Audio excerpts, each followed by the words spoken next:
you have the choice in every moment between love and fear. In every single moment, you have that choice to make, and no one can make it for you. No one can make you make that choice. No circumstance dictates whether you choose fear or you choose love. That's your choice. That's your own sovereign right to choose your frequency, what you put at output.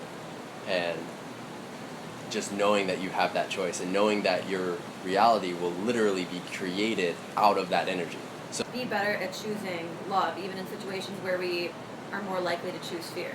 Stay in your heart. Stay in compassion.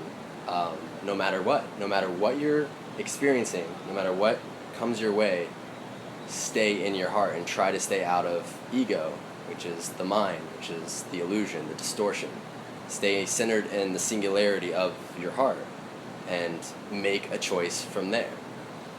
And what if people are like trying to drag us down? You don't identify with that frequency. People are always going to do that. You know, there's going to be people that are vibrating high and that bring you up, and then there's going to be people that are vibrating low. If you want to heal them or take on that responsibility, you can take in that frequency, that low, dense, whether it's anger or sadness or whatever it may be, take it in, take off some of the weight for them, and raise that energy up into one of the higher chakras, and then send it back, like love. And if you feel called to do that, that's beautiful work, that's healing. But you never have to. You never have to identify with someone else's distortion, because you know who you are. You know what you are. You are love. And you never have to identify with anything that's out of alignment with yourself. That's why it's so important to know thyself, to know what you are and know what you aren't. So our responsibility is just to like vibrate in a higher frequency. To vibrate fully illuminate yourself. That's your responsibility. You are responsible for your own creation and your own life. You are responsible for fully becoming a self-realized being, awakened being, and to shine that light of God to everyone. I mean, you don't have to go out and seek anyone and try to wake anybody else up, but the greatest gift you can give to this world is fully illuminating yourself and fully healing all the aspects of yourself. And by like fully illuminating myself, can I be successful in like anything I desire to, not just like self-realization, of but course. success in Everything else will become a footnote, really, because you'll understand that everything here is illusion. All the form is Maya, is illusion. I mean, it's not real, but at the same time, it's like if you want to play in it, you can. I mean, everything will like kind of fall away, because at those points when you're fully illumined, you know that the only thing that's real is energy, and all physical reality is the dream.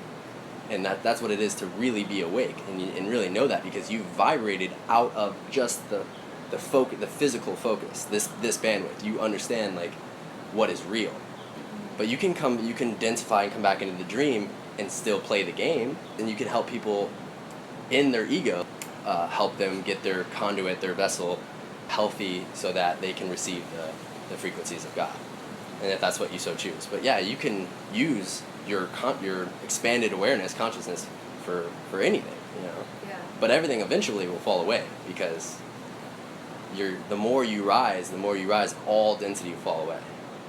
Or balance between like self-realization and that plane, and then playing in the ego too. Well, the idea is to be in the world, but not of it. To do what you do, like you still, you know, do your fitness, you still do all the stuff that the ego still does its thing. But the real you, like now you're identified with spirit, what you really are is always sitting there calmly, like observing everything without attachment. Because you've expanded beyond the attachment to just this ego, just this body. The idea behind all of this is practicing for death, you know, and understanding what it means to leave this physical body, this physical encasement, because that's gonna happen.